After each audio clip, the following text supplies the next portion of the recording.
Let's talk about a routine flight, one of those simple maintenance runs that happens all the time. But this one was different. Up in the air, something goes terribly wrong. There's a loud pop, a sudden lurch, and then just as quickly, everything goes back to normal.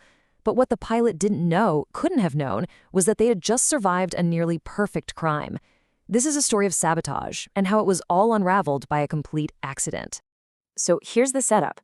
We're looking at a private flight sometime between 2004 and 2005.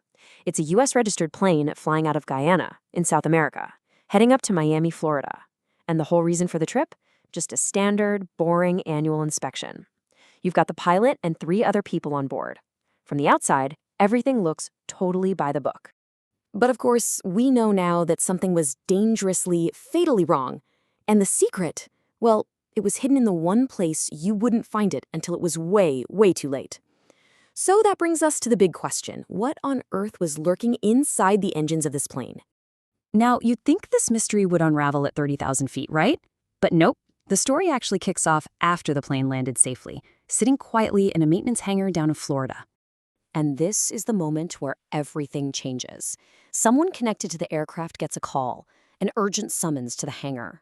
I mean, you can just feel the tension in that quote from the incident report, can't you? An urgent meeting at the hangar. That pretty much only means one of 2 things. Either something's very broken or someone found something they weren't supposed to. And this is what they found. Yep, just 2 ordinary black plastic bags. The kind you might find under your sink. The thing is, their location was anything but ordinary. They had been deliberately stuffed deep inside the aircraft's engines.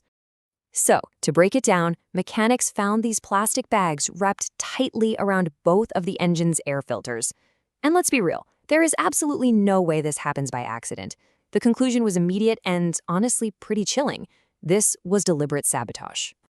Okay, so with this discovery in the hangar, all those weird things that happened during takeoff suddenly made perfect, terrifying sense.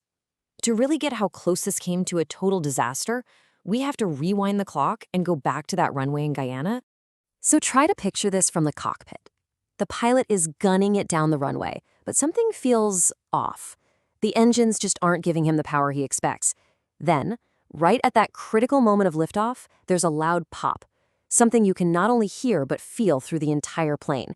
And right after that pop, a sudden surge of power kicks in, and the plane lifts off, totally fine. For the whole long flight to Florida, every gauge, every dial, everything reads normal.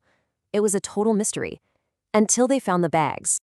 So now we can finally connect the dots. You've got the bags in the engine, the strange takeoff. It all points to an incredibly clever and really sinister plot.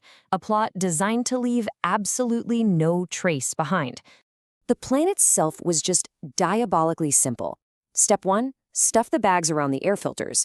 This would starve the engines of oxygen, causing them to fail right at the most vulnerable moment, takeoff. The plane, loaded with a full tank of fuel, would then crash.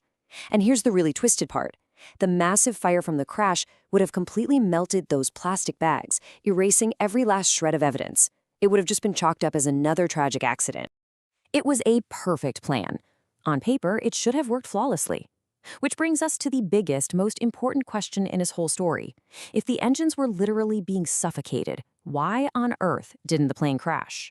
And the answer, honestly, is incredible. The plane was saved by a piece of technology that wasn't designed to stop sabotage at all. It was an automated safety feature, built for a completely different problem that just happened to accidentally become the hero of the story. Okay, so let's break this down. In normal operation, air gets sucked into the engines through filters. The plastic bags were blocking those filters, basically suffocating the engines. But this plane had an emergency bypass system. When that system gets triggered, it slams open a new door, allowing unfiltered air, what they call ram air, to get forced directly inside, completely bypassing those blocked filters. So what triggered it?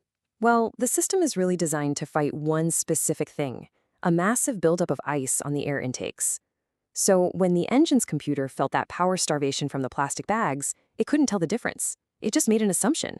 It thought, oh no, my filters must be completely iced over, and automatically kicked on the emergency bypass.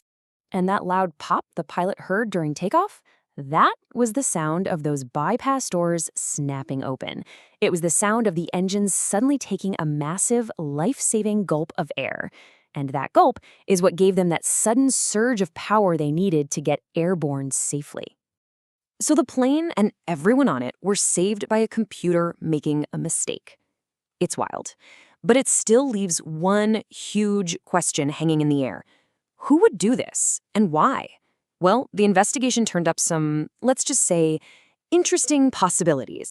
The report listed 4 possible reasons. First, maybe the company was wrongly seen as being connected to international law enforcement, or it could have just been competitors wanting them out of business in Guyana. The third one is fascinatingly vague. Their operations were seen as a threat to non-traditional business activities. You can kind of read between the lines on what that might mean. And finally, it could have been simple resentment over their connections to the USA.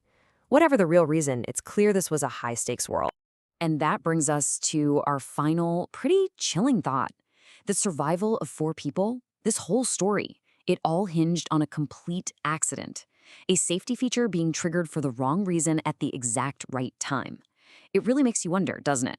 How many other accidents in aviation history might have been something far more sinister, something where the evidence was just perfectly and permanently burned away?